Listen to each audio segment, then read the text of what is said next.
Coming up on Hands on Apple, let's take a look at the Health app and some of the notifications and features you can access there. Stay tuned. Podcasts you love. From people you trust. This is TWiT.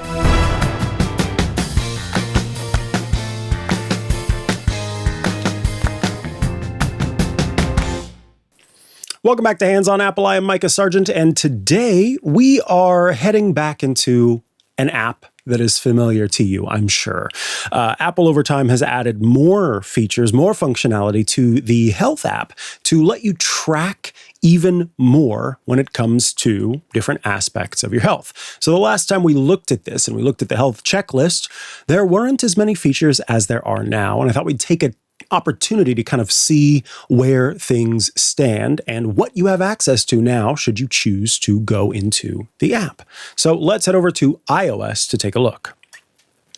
All right, here we are on my iPhone, and the best way to kind of see what Apple has is to tap on your face in the top right corner of the screen. Now, mine currently just shows a little person icon. It's to the right of the word summary. And now you're seeing it update live in front of you to actually show a little photograph of my face. I'll tap on that, and up pops a little window that has our health details, medical ID, and under features, this is the part we want to take a look at. Now, again, before we did a whole episode on your health checklist. So we're going to tap in there so that we can see what's new, what's the same, and kind of get a refresher. Here in the health checklist, our first thing is emergency SOS. If you use this feature, what it does is it will automatically contact emergency services and will also message your emergency contacts. This gives you the ability to say, hey, something's going on and I need help.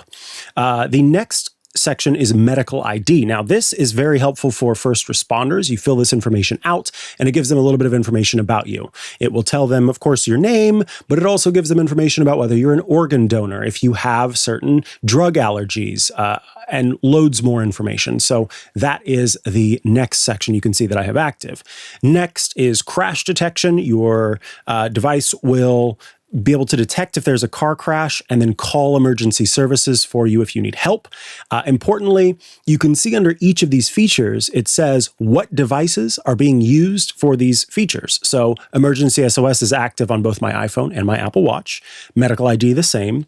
Crash detection the same. Fall detection, which listens for or waits for, feels for you to have a hard fall, then the Apple Watch will actually call emergency services for you. That, again, is a specific Apple Watch feature not available for the iPhone.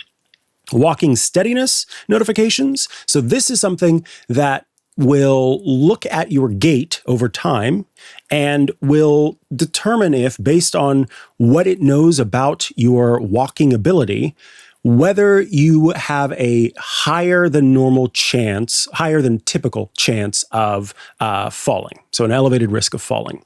And so that is something that can kind of let you know and perhaps let your caregivers know if you might need some more monitoring to make sure that you are able to move around safely. Next, high heart rate notifications. This is just for the Apple Watch. And basically, if you are inactive, if you're not actually, doing something, and you are your heart rate is detected on the Apple Watch above a level that you set, I have mine set to 120 beats per minute, then it will notify you and say, hey, your heart rate's really high right now. Something might be going on. The reverse is also true. Low heart rate notifications will determine if your heart rate is low for at least 10 minutes. I have mine set to 45 beats per minute. The next one is hypertension notifications. This is a newer feature, so here's the first one to know about. This is an Apple Watch feature, and essentially your Apple Watch uses a bunch of different patterns to detect if you might have hypertension. And the way that it works, it has to do with the way that Apple has to word things in order for it to be a feature that it can tout and put out there. So it's very specially and specifically worded to say it detects patterns that may be hypertension. But tapping on any of these will let you turn toggle on or off this specific notification. The next one is cardio fitness notifications. That one's been around for a while. Again, an Apple Watch feature. Basically, if you have low cardio fitness, if your heart responds poorly to activity, then this will notify you of that. The ECG app, which will let you know when you take ECG measurements on your Apple Watch, it will notify you and give you information there. Irregular rhythm notifications. So if the Apple Watch over time detects multiple irregular heart rhythms, it will let you know something's going on, and you can kind of look to see if you've got atrial fibrillation. Blood oxygen.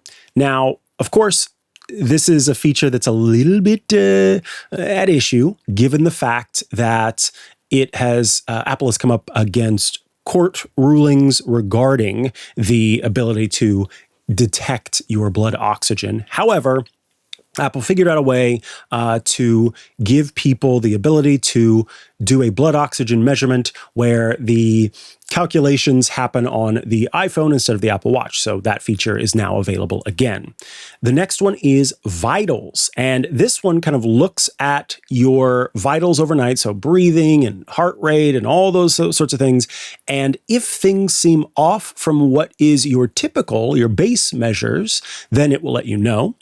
Noise notifications. I say if volume goes over 90 decibels, then please do let me know. That's if it remains over 90 decibels for 3 minutes or longer. So that is a way to kind of protect your hearing, or if you are in a place where you can't get away from that sound, pop in some earplugs to kind of help get rid of that risk factor. Sleep apnea notifications. If you're wearing your Apple Watch and your Apple Watch detects changes in blood oxygen paired with changes in your respiration, paired with changes in your heart rate, and all of these things together, it can kind of give you a notification saying, hey, you might want to be tested for sleep apnea. And then headphone notifications. This will let you know if you are listening to something at a volume that could be dangerous to your hearing, that could affect your hearing over time. And this is on iPhone and Apple Watch. It is a feature that is easy to use with Apple's own audio devices, but can be used with certain third-party devices as well. As you can see in mine, there's one unavailable feature, and that is the AFib history feature. And that is because Apple lets you decide between the two. Either you have been diagnosed with atrial fibrillation, and so you want to keep track of when your heart is in AFib over time, or you have not been diagnosed with AFib, and instead you want to keep track of irregular rhythms that could then be diagnosed as atrial fibrillation. So they both cannot be active at the same time. It's one or the other based on which category you fall into. Now, if you haven't heard by now, our survey is underway and it's going strong, but we don't want to miss your feedback. So if you haven't done it yet, please take a moment to fill it out before it closes on January 31st. It only takes a few minutes and helps us improve your listening experience and helps us understand a little bit more about you. Head to twit.tv/survey26 to take it. And of course, thanks so much. That is the checklist, but you can actually gain access to even more by taking a look at the the notifications section in features. If you tap on this, the first thing in this category, trends. This will notify you of trends, which of course is kind of health data calculated over time. Hey, you're moving more than you did 6 months ago. Hey, your respiration rate changed overnight. It's lower than it was. That is a really great way to kind of actually tabulate, calculate, and make use of that data that you have and do something with it, right? The next option is new health records. If you are logged in with your medical provider's portal and have your health records set up within the app, this will send you notifications when you are when you get these, new health records in place. So for me, when my medication is prescribed, I'll get a little notification saying, hey, you've got a new medical prescription. Or when your test results are back, that's a great way to kind of keep track of it. Sometimes it'll come in even before you get the notification from your provider. The next section are different features that are tied to notifications. First being sleep apnea. So tapping on it says, yes, I would like for you to send me a notification if my Apple Watch detects signs of sleep apnea. The next one is sleep. Now, the great thing about this is not only is it saying, hey, I will remind you when wind down or bedtime are about to begin, and we'll talk about those in a minute, but it will also give you notifications for your sleep score if you use your Apple Watch for overnight sleep tracking. The last option shows manage sleep in the Apple Watch app. This lets you set up your sleep settings, which is the feature that talks about wind down and bedtime. So you set a bedtime. Say you want to go to bed at 11 p.m., you want to wake up at 7 a.m., and you want a 30-minute wind down period. What happens is 30 minutes before 11 p.m., so 10:30, your phone starts to go into wind down mode. It changes the brightness. It can do quite a few things. And then over the course of that time, it can turn on your sleep focus mode, which lets you truly wind down for the night. And then it makes it so that the system is more active in monitoring your sleep than it would otherwise be if you did not have this feature turned on, because you're giving your phone and your watch a heads up, essentially. The next section, medications. If you would like, you can set it up so that your Apple Watch notifies you when it's time to take your medicine. You can get those dose reminders. You set those up in the iPhone app. And then you can also, which I love, get a notification so that you can adjust your medication schedule based on if a time zone change is detected. So, if you take your medication typically at 9 a.m. in Pacific time, is that the same as 9 a.m. at another time? No, it's not. So it can kind of let you know and help you adjust based on that. Hypertension notifications. So again, if it detects hypertension patterns, it can let you know about that. Blood pressure. And this is a really cool feature where if you would like, you can track your blood pressure over the course of, a few weeks, for example, or maybe even just a week, whatever your doctor asks you for. Maybe you just want to know for yourself. This is a blood pressure log, and it will send you little reminders saying, hey, check your blood pressure.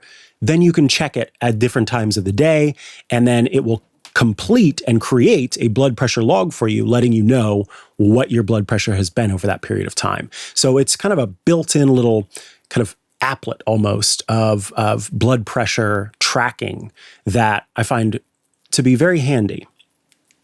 The next section is mental well-being.